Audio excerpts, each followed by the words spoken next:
Bien, entonces vamos brevemente a hablar sobre lo que estoy interesada que dominen bien ustedes para el examen semestral, descargando muchísimo de lo que se ha dado en el semestre, obviamente, pero para un periodo de 2 horas, pues no debemos examinar más que eso. Bien, recuerden que el libro de texto que recomendé y que me parece que es un buen texto para prepararse es el libro de Sir Szymanski, cuando menos leer los resúmenes que tienen antes de que comiencen los ejercicios y problemas, el volumen 2 y que se llama Física Universitaria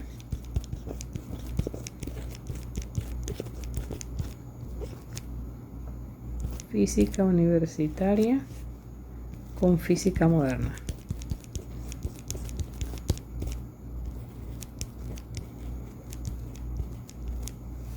Bueno, quede allí. Por lo menos para lo conceptual que deben recordar estaría el resumen del capítulo 21. Pero recuerden que yo he trabajado la forma vectorial, es decir, que por ejemplo en el caso que sea entre dos partículas, yo tendría esto de esta forma y esta dirección que dependería, ¿verdad?, si hay una atracción o una repulsión de lo que es el vector de desplazamiento, todo aquello que hablamos, ¿verdad?, que les enseñamos, por ejemplo, R era la variación de posición, considerando que la que se mueve es la carga sobre la que nosotros vamos a hacer el cálculo, ¿sí? Entonces eso decía uno, bueno, la posición final va a ser donde la otra carga y la posición inicial es donde estaba inicialmente la carga sobre la que vamos a hacer la medición. Entonces también enseñamos lo que era la distancia, que era el módulo de esto, ¿verdad? Componente X, componente Y, todo eso. Y hablamos también del vector unitario. Esas cositas hay que tenerlas bien claras para poder resolver este examen, por lo menos este problema. Es decir, si usted no tiene eso muy claro, pues comience por otro lado para ir ganando puntos y no se quede trabado ahí en eso que es lo primero, ¿cierto? Bueno, también quiero que recordemos lo que es la razón carga-masa, pero en especial en lo que es para determinar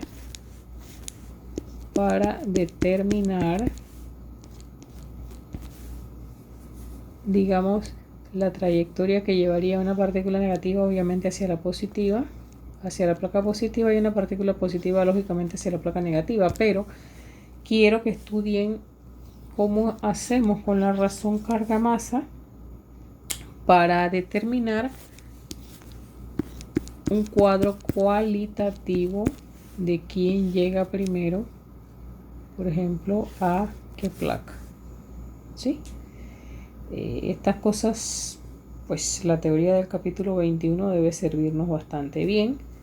Y el tercer aspecto, todo esto con el capítulo 21, todo esto electrostática, es la relación entre fuerza eléctrica y también con los efectos cinemáticos que da la segunda ley de Newton, ¿verdad? Entonces nosotros decíamos, bueno, puede calcularse y hay una relación que depende si la carga le va a hacer o no le va a hacer efecto de cambiar. Miren, nos vuelve a salir la razón carga-masa aquí, ¿verdad? Bien, luego saltamos al capítulo 23 y quiero únicamente que se dediquen en este capítulo 23 a la conservación de la energía en partículas cargadas, ¿verdad? Eso. Lo otro lo dispensamos, pero por ejemplo aquí que nos va a servir o para sacar un potencial o para sacar una rapidez en base a la conservación de la energía. Tienen que buscar uno en algún punto la suma de estos valores y luego ir despejando en puntos siguientes. Luego tendríamos del capítulo 24 del Cierce-Mansky, el capítulo que se dedica a la capacitancia, pero yo solo estoy interesada que recuerden, esta es la definición general de capacitancia y este es el cálculo de la capacitancia base, la cual tiene que ver solamente con las dimensiones del cuerpo, ¿ya?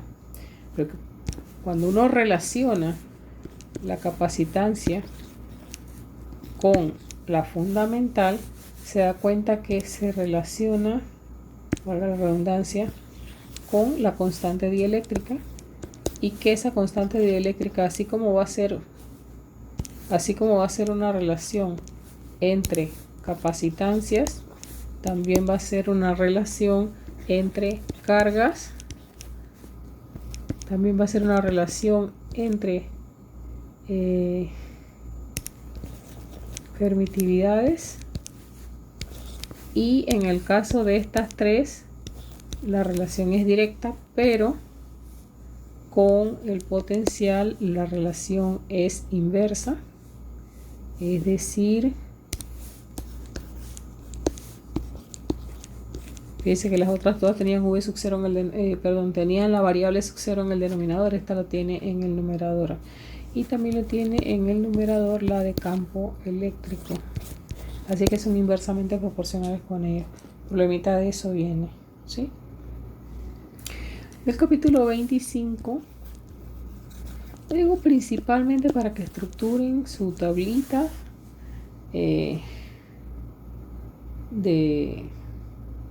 trabajo. Obviamente a lo mejor no se la permitimos sacar si llega a ser el examen presencial, que ahora están hablando de que va a haber huelga de buses ese día, pues no sabemos qué vaya a ocurrir, pero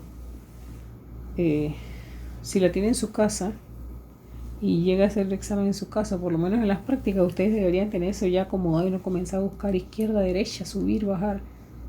Una cabeza ordenada pues puede definitivamente resolver más rápido y mejor. Entonces, del capítulo 25 vamos a hablar lo que es la resistividad y su relación con la temperatura. Ya, nosotros lo estuvimos viendo como R igual a R sub 0, 1 más alfa delta T, pero sabíamos que había una relación estrecha entre eso porque esta vendría siendo la ρ sub 0, dependería de una tabla de ρ sub 0, ¿sí? Pero entonces, para evitar tener que hacer el cálculo por cuestiones más que todo de tiempo, vamos a copiar solamente la variación en la resistividad. Recuerda que la resistividad se mide en ohmios metros, ¿sí? Entonces la resistividad es lo que le da la tabla. Esta es una tabla de resistividades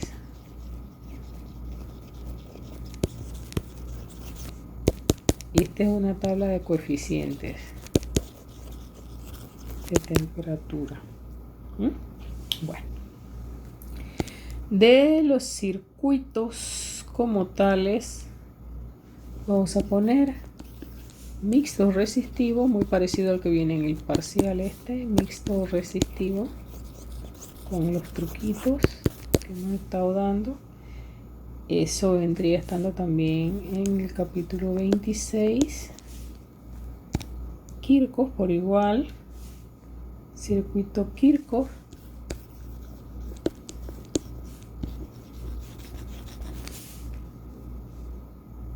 para plantear, como hemos hecho,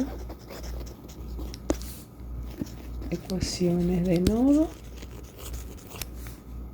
o malla. Y para eso entonces tendremos que ir a ese capítulo para revisar lo que son las convenciones de cuándo se pone el signo positivo, cuándo se pone el signo negativo, ya sea si es fuente, ya sea si es caída de potencia. Recuerda que queremos que nos planteen esto de la siguiente manera: las corrientes que entran son iguales a las corrientes que salen, ¿sí? En el Kirchhoff de nodo y en el Kirchhoff de mallas, que no los dejen. La suma de todas las fuentes de potencial con las caídas en la resistencia debe dar igual a 0. ¿Ya? También en el capítulo 26 hablan del RC, pero tienen que compensar, porque ahí no he visto ejemplo. Sí vi de RC, habló de RC y habló del tiempo de relajación, de la constante de tiempo RC, pero no me habló de la reactancia capacitiva, así es que por favor tengan cuidado. Yo di eso en clase, reactancia capacitiva e impedancia. Bueno, que no se acuerda, nunca supo, para el que ya se olvidó y para el que hizo su esfuerzo pero nunca entendió. Este es 2pi f entre c, simplemente 2pi, eso bueno es la constante de 2pi, pero f es la frecuencia. Cuando yo no digo cuánto es, asuma que es de 60 Hz. Y esto es capacitancia, ¿ya? Entonces, el término para los circuitos en alterna es impedancia, y él tiene que ver con un componente resistivo, que es un componente pasivo, y un componente que depende de la impedancia, de la reactancia capacitiva, que entonces introduce algún retraso porque ha habido carga y descarga del capacitor, y eso obviamente no se da en tiempo real, no se da automáticamente, se da en un tiempo, ¿verdad? Bueno, del capítulo 27, el que hablábamos de fuerza de Lorentz, pues hablar sobre la carga que va solita, ¿verdad? Hay que repasar lo que es el producto vectorial para poder trabajar eso bien. Hay que repasar la influencia que tiene que la carga pudiera ser negativa en el resultado de la dirección de esa fuerza. También queremos del capítulo 27 que tengan presente cómo se determina el radio, que les explicamos en su momento era igualar la fuerza magnética con la fuerza centrípeta, ¿sí? ¿Por qué? Porque la fuerza magnética es perpendicular, y ya se ha dicho cuando se daba dinámica que el producto de V por el producto cruz, los vectores cruz, es perpendicular a ambos vectores, y ambos vectores tienen al menos una componente perpendicular entre sí, cosa que ocurre también en la fuerza centrípeta. Cuando usted solamente cambia la dirección de un movimiento, genera una circunferencia. Así es que se igualaban o se van a igualar estas definiciones. Esto era la centrípeta y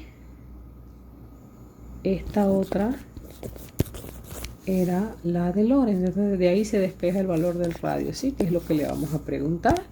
Pero además también tiene que saber sacar el producto y la influencia de la carga sobre él, ¿verdad? Para las direcciones, ¿ya?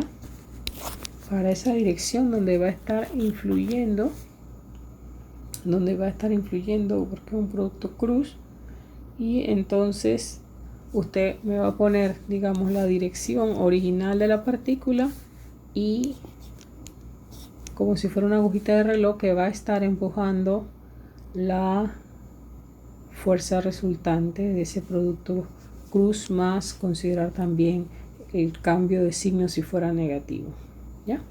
Entonces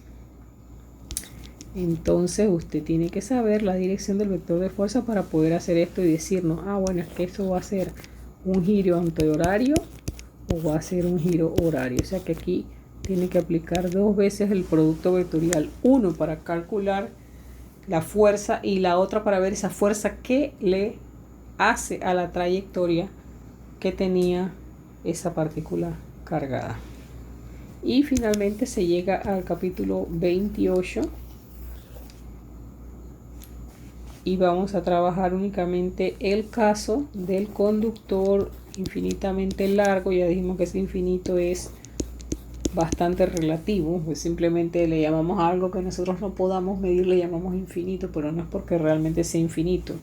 Por ejemplo, usted en su casa tiene una cinta métrica, pero usted no puede pretender usted mismo medir 2 kilómetros con esa cinta métrica, ¿verdad? Entonces usted dice, no, es que es una distancia infinita, pero para una cinta métrica de 1 metro o 2, ¿verdad? Bien, entonces que este campo magnético generado por ese conductor considerado infinito va a tener este módulo y la dirección va a salir del producto L cruz R, pero esto solo para sacar la dirección, ¿ya?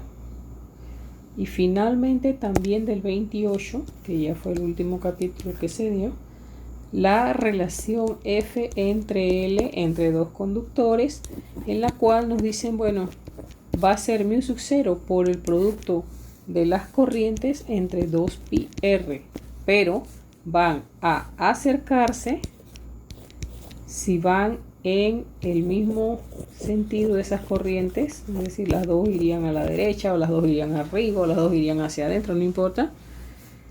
Y si fuesen en sentido contrario a esas corrientes, que ya sabemos que el sentido de la corriente se refiere al sentido en el que disminuye el potencial, entonces se alejarían, lo cual nosotros ya sabemos de lo que dimos en el primer capítulo, que si se acercan es porque hay una fuerza de atracción y si se alejan es porque hay una repulsión. Y hasta aquí pues lo que voy a estar preguntando en el examen semestral. Busquen los problemas que se han ido dando en los parciales pues, al respecto para poder trabajar eso. Y a mí sí me gustaría recomendarles para el estudio o la práctica realmente de ustedes, empiecen a seleccionar esos 12 temas, lo que yo pregunté en los exámenes específicamente. Comiencen por los parciales. Si alguno no fue examinado en parcial, entonces van a ver si está evaluado en las tareas. Y si no está tampoco en las tareas, entonces sí se van a la masa general del cuaderno. Pero para que empiecen en ese orden y no pierdan tiempo.